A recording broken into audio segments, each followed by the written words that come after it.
Yang pertama tauhid apa? Rububiyah. Yang kedua tauhidul uluhiyah. Yang ketiga tauhid asma was sifat. Apa dalilnya, Pak? Ada nggak dalil secara nas bahwa tauhid terbagi menjadi tiga? Terus, bagaimana? Kok bisa tauhid terbagi menjadi tiga? Itu dilihat dari penelitian terhadap nas. Sebagaimana kemarin sudah kita bahas, dalil secara nas memang tidak ada.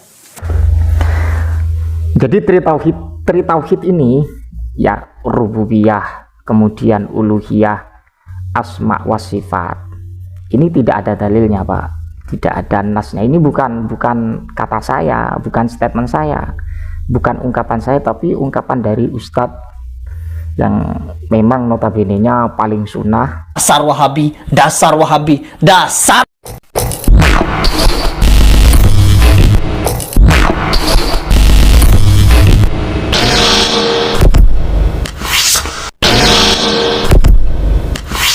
Assalamualaikum warahmatullahi wabarakatuh. Alhamdulillah wassalatu wassalamu ala rasulillah wa ala alihi wa sahbihi wa man wala amma ba'du.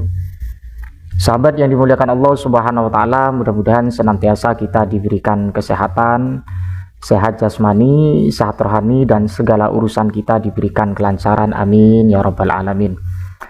Satu ungkapan yang sangat begitu tegas dari Ustadz Salafi, ataupun saya sebut Al-Wahabi, karena mereka sekalipun tidak mau dianggap dari faham Wahabi, tapi statementnya itu bukan lagi terindikasi memang secara positif cara manhajnya, cara pola pikirnya, dan kemudian cara nalarnya itu persis plek sama dengan faham Wahabi. Tapi saya tidak akan membahas tentang persoalan itu, tapi yang menjadi problem adalah ketika dari kalangan Ustadz Salafi ini menuntut atau mengoreksi terhadap amaliyah-amaliyah yang dilakukan oleh Ahlus Sunnah wal Jamaah atau yang dikenal dengan aswaja, menuntut untuk memberikan referensi dari baginda Nabi Muhammad SAW dan kemudian dari Al-Quran, sehingga ketika tidak ada referensi dari hadis dan kemudian Al-Quran, maka itu dianggap bid'ah. Ketika bid'ah, maka jelas itu dianggap dolalah. Itu cara fikir dan juga manhaj mereka atau nalar mereka. Ketika dolalah, maka finar. Jadi semua hal yang tidak ada tuntunan dari baginda Nabi secara sharih itu dianggap sesuatu yang melanggar. Tapi ternyata ini sudah terbukti. Pada kesempatan kali ini saya akan juga membuktikan bahwa para ustadz Salafi, khususnya ustadz yang saya raksen ini, memberikan satu penjelasan dan sekaligus memberikan statement bahwa yang namanya tauhid yang dibagi tiga, ternyata itu tidak ada nas atau dalil dari baginda Nabi Muhammad SAW, atau yang dikenal dengan tri tauhid. Ketika tidak ada dalil, tidak ada nas, wah, itu merupakan pemahaman yang bid'ah. Jadi Yang pertama tauhid apa? Rububiyah. Yang kedua tauhidul uluhiyah. Yang ketiga tauhid asma was sifat. Apa dalilnya, Pak? Ada nggak dalil secara nas bahwa tauhid terbagi menjadi tiga? Terus, bagaimana? Kok bisa tauhid terbagi menjadi tiga? Itu dilihat dari penelitian terhadap nas. Sebagaimana kemarin sudah kita bahas, dalil secara nas memang tidak ada. sekali lagi ya, dengan penjelasan Ustadz ini, maka saya juga akan berani mengatakan bahwa mereka adalah pelaku bid'ah. Mengapa saya mengatakan pelaku bid'ah? Karena yang dianggap tri tauhid ya, yang menjadi acuan utama di dalam persoalan akidah atau persoalan ideologi, mereka itu membagi tauhid menjadi tiga atau yang dianggap tri tauhid. Yang pertama adalah rububiyah, dan kemudian uluhiyah, kemudian yang ketiga adalah asma was sifat. Ketiga-tiganya ini ternyata secara jelas apa yang dikatakan Ustadz Salafi ini tidak ada nas sharih, tidak ada dalil dari baginda Nabi Muhammad SAW. Dan memang berangkatnya Tri Tauhid ini mereka usung dengan nuansa salaf, mereka usung dengan manhaj salaf. Ketika dikatakan Wahabi tidak mau, padahal Tri Tauhid ini kita tahu dari mana sumber utama pendapat ini. Saya tidak perlu untuk membuktikan kepada Anda. Kalau Anda sering kali menyimak bagaimana redaksi-redaksi yang disampaikan oleh kalangan Wahabi atau yang disampaikan oleh golongan-golongan Salafi, pasti Anda akan tahu. Dan sekaligus kita koneksikan atau kita merujuk kembali kepada kitab-kitab mereka, khususnya kepada kitab yang menjadi uraian dari Syekh Muhammad bin Abdul Wahab.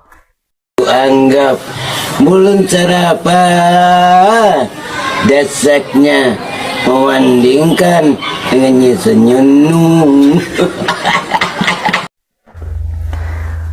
Jadi Tri Tauhid ini ya rububiyah, kemudian uluhiyah, asma wa sifat.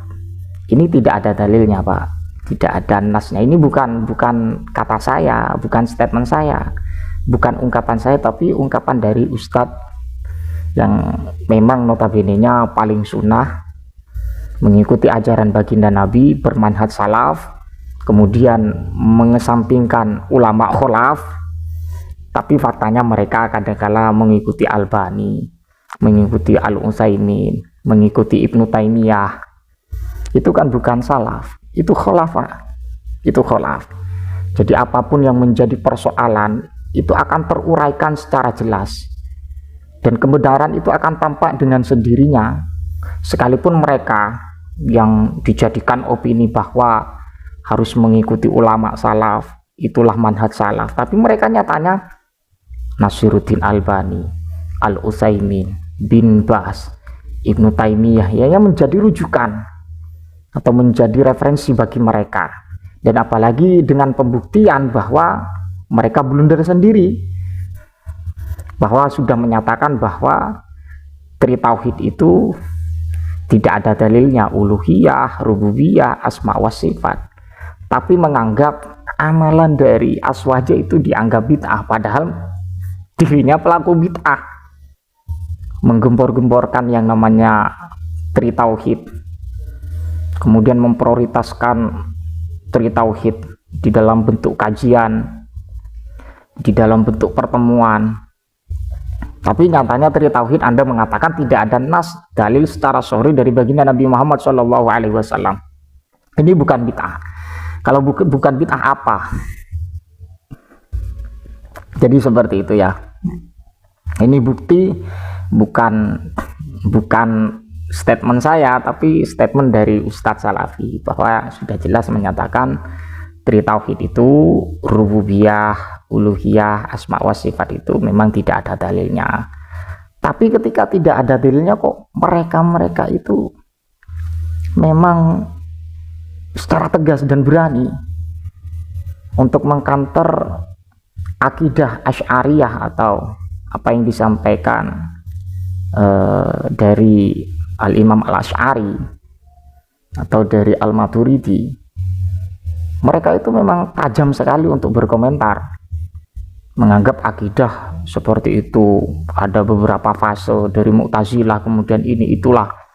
Tapi mereka tidak sadar mengungkapkan bahwa yang namanya Tri Tauhid dengan sendirinya dibuktikan bahwa tidak ada nas secara sahih dari baginda Nabi, tapi mereka kok tetap kekeh. Tapi ketika mengomentari amalan atau amaliyah dari Aswaja itu, gampang sekali mengatakan bid'ah. Allah alam bisawab, mudah-mudahan bermanfaat. Ini sebagai jawaban kepada netizen yang sering berkeliaran di channel saya ya. Apalagi mengomentari sesuatu yang sok sunnah, kemudian membahas kitab fikih padahal tidak paham kitab fikih, Pak ya. Allah alam bisawab. Wassalamualaikum warahmatullahi wabarakatuh.